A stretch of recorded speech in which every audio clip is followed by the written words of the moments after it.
Hello friends, welcome back to RR digital GCP data engineer training. నేను మీ రామారావు గంగవరపు. ఈరోజు నేను మీకు ఈ వీడియోలో జీసీపీ బిగ్ డేటాకి సంబంధించి ఏ సర్వీసెస్ని ఆఫర్ చేస్తుందో డీటెయిల్డ్గా మీకు ఎక్స్ప్లెయిన్ చేస్తాను. సో ఎవరెవరైతే మన ఛానల్ని సబ్స్క్రైబ్ చేయకుండా వీడియోస్ వాచ్ చేస్తున్నారో వాళ్ళు తప్పకుండా మన ఛానల్ని సబ్స్క్రైబ్ చేసి వీడియోస్ని వాచ్ చేయండి.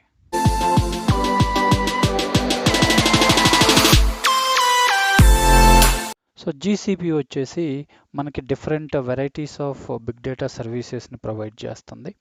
సో ఫస్ట్ వచ్చేసి BigQuery and Cloud Dataflow and Cloud Dataproc and Cloud Pub Sub and Cloud Datalab, Cloud Dataprep, Cloud Composer, Cloud data Fusion. GCP వచ్చేసి ఈ 8 డిఫరెంట్ సర్వీసెస్ని మనకి ప్రొవైడ్ చేస్తుంది అనమాట.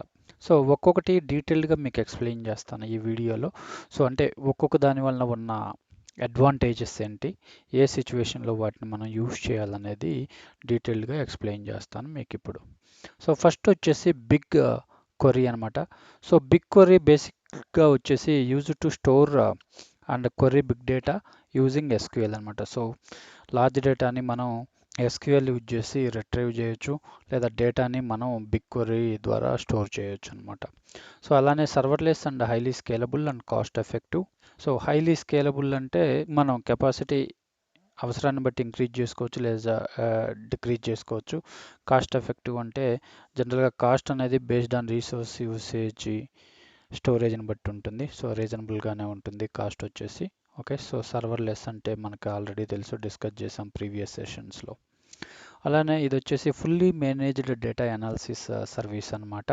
Okay, so everything BigQuery manage చేసిద్ది. So అడ్మినిస్ట్రేషన్కి సంబంధించి మనం ఏమీ వరీ అవ్వాల్సిన పని లేదు. తర్వాత స్కీమాస్ మనం క్రియేట్ చేయొచ్చు. మనకి ఓన్గా ఎలాంటి స్కీమాస్ కావాలో అవి ఓన్గా డిఫైన్ చేయొచ్చు అనమాట. అంటే BigQuery ప్రొవైడ్ చేసే డిఫాల్ట్ స్కీమాస్ కాకుండా సో మనం కూడా కస్టమ్ స్కీమాస్ని క్రియేట్ చేసుకోవచ్చు అనమాట BigQuery యూస్ చేసి. అలానే డేటాను కూడా డిఫరెంట్ వెరైటీస్ ఆఫ్ డేటాని డిఫరెంట్ సోర్సెస్ నుంచి మనం లోడ్ చేయొచ్చు అనమాట BigQuery యూస్ చేసి. అలానే SQL కమాండ్స్ కూడా మనం యూస్ చేయొచ్చు.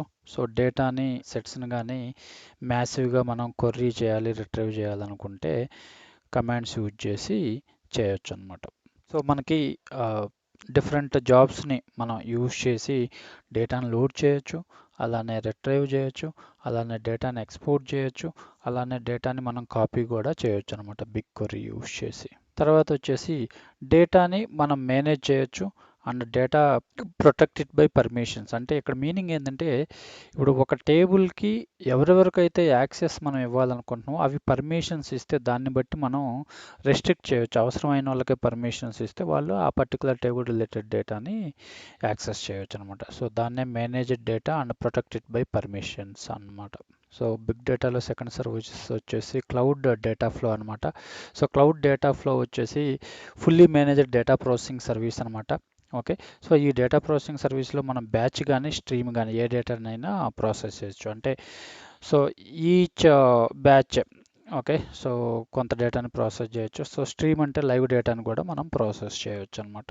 ఓకే, సో రీసోర్స్ మేనేజ్ చేయటం కానీ, డైనమిక్ వర్క్ రీబ్యాలెన్స్ చేయటం కానీ ఇదంతా క్లౌడ్ డేటా ఫ్లోలో ఆటోమేటెడ్గా జరిగిద్ది అనమాట. మాన్యువల్గా మనం ఏది చేయాల్సిన పని లేదు.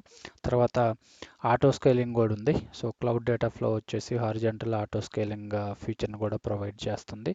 తర్వాత flexible resource scheduling, pricing for batch processing అనమాట. ఓకే, సో రీసోర్స్ షెడ్యూలింగ్ అనేది ఫ్లెక్సిబుల్గా ఉంటుంది మనకి ఇక్కడికి వచ్చేసరికి. సో ఫర్ బ్యాచ్ ప్రాసెసింగ్ కూడా ప్రైజింగ్ అనేది రీజనబుల్గా ఉంటుంది అనమాట. సో నెక్స్ట్ సర్వీస్ వచ్చేసి మనకి క్లౌడ్ డేటాప్రోక్. సో ఈ క్లౌడ్ డేటాప్రోక్ వచ్చేసి మెయిన్గా Apache Spark and Apache Hadoop సర్వీసెస్ని మేనేజ్ చేసిద్ది. అలానే సో మనకు ఒక క్లస్టర్లో వచ్చేసరికి వర్చువల్ మెషిన్స్ అనేవి ఉంటాయి అన్నమాట. ఓకే, సో హడూప్ క్లస్టర్లో వర్చువల్ మెషిన్స్ ఉంటాయి, ఈవెన్ స్పార్క్ సంబంధించి కూడా ఉంటాయి. సో ఈ హడూప్ స్పార్క్కి సంబంధించి అంతా ఈ క్లౌడ్ డేటా ప్రోక్లో ప్రీ ఇన్‌స్టాల్డ్ అనమాట. అంటే ఆటోమేటిక్‌గా ఈ హడూప్ స్పార్క్ డిఫాల్ట్ ఈ సర్వీస్‌లో మనకు వచ్చిద్దనమాట క్లౌడ్ డేటా ప్రోక్‌లోకి వచ్చేసరికి. సో ఇంటిగ్రేషన్ కూడా ఈజీగా ఉంటుందనమాట ఇక్కడికొచ్చేసరికి. ఇంటిగ్రేషన్ అనేది అంటే ఎగ్జిస్టింగ్ ఆ ప్రాజెక్ట్స్‌కి సంబంధించి హడూప్ స్పార్క్ ప్రాజెక్ట్స్‌ని ఈ క్లౌడ్ డేటా ప్రోక్ సర్వీస్‌లోకి మనం జీసీపీలోకి మైగ్రేట్ చేయాలంటే ఇంటిగ్రేషన్ అనేది చాలా ఈజీగా ఉంటుంది. సో ఆ ఇంటిగ్రేట్ చేయడానికి మనకి ఆ big table, cloud storage, big query ఈ సర్వీసెస్‌ని యూజ్ చేసి మనం డేటా ప్రోక్‌లోకి ఇంటిగ్రేట్ చేయొచ్చు అనమాట. క్లౌడ్ పబ్ ఆర్ సబ్ అనమాట. ఇది వచ్చేసి fully managed real time messaging service అనమాట. So real time messaging service అంటే మనం ఎవరికైనా మెసేజ్ చేస్తే ఇమీడియట్గా స్పాట్లో వెళ్ళిపోతుంది. వాట్సాప్లో అయినా హాయ్ అంటే ఇమీడియట్గా వెళ్ళిపోతుంది. దాన్ని రియల్ టైమ్ మెసేజింగ్ సర్వీస్ అంటారు అనమాట. అంటే 1 to 1 ఇమీడియట్గా వెళ్ళేదాన్ని. ఓకే, సో అది ఈ cloud pub or sub service అనేది మనకి యూస్ అయ్యిద్ది అనమాట. తర్వాత వచ్చేసి మనకి cloud data lab. So Cloud data lab వచ్చేసి మెయిన్గా అనాలిసిస్కి సంబంధించి. ఓకే, సో ఈ సర్వీస్ యూజ్ చేసి డేటాని అనాలిసిస్ చేయొచ్చు, లేదా విజువలైజేషన్ చేయొచ్చు, ఓకే, లేదా ఎక్స్ప్లోరేషన్ అయినా చేయొచ్చు, అంటే డేటాని ఎక్స్ప్లోర్ చేయొచ్చు. మనకి cloud data prep. Okay, so ఇది వచ్చేసి క్లీనింగ్, డేటాకు సంబంధించిన క్లీనింగ్, అలానే స్ట్రక్చర్డ్ అండ్ అన్‌స్ట్రక్చర్డ్ డేటాని కూడా ప్రిపేర్ చేయడానికి హెల్ప్ చేసిద్ది అనమాట మనకు వచ్చేసి. నెక్స్ట్ సర్వీస్ వచ్చేసి మనకి cloud composer. So cloud composer వచ్చేసి షెడ్యూల్ చేయడానికి యూజ్ అయ్యిద్ది జాబ్స్ని. అలానే జాబ్స్ని మానిటర్ చేయొచ్చు, వర్క్ ఫ్లోస్ని మానిటర్ చేయొచ్చు, అలానే డేటా ప్రాసెసింగ్ని కూడా మనం మానిటర్ చేయొచ్చు అనమాట క్లౌడ్ కంపోజర్ యూజ్ చేసి. సో ఫైనల్గా చెప్పాలంటే అన్ని మానిటరింగ్ క్లౌడ్ కంపోజర్ ద్వారా చేయొచ్చు అనమాట. నెక్స్ట్ సర్వీస్ వచ్చేసి మనకి క్లౌడ్ డేటా ఫ్యూజన్. సో ఈ క్లౌడ్ డేటా ఫ్యూజన్ వచ్చేసి fully managed cloud data integration అనమాట. సో ఎట్ ఎనీ స్కేల్ అంటే బేసిక్గా అది ఎంత లార్జ్ డేటా అయినా ఈ క్లౌడ్ డేటా ఫ్యూజన్ ద్వారా మేనేజ్ చేయొచ్చు అనమాట. సో ఇది వచ్చేసి one kind of ETL service of GCP అనమాట. సో ఇవి మనకి బిగ్ డేటా సర్వీసెస్. ఇవన్నీ different big data services. Thanks for watching this video. Bye friends.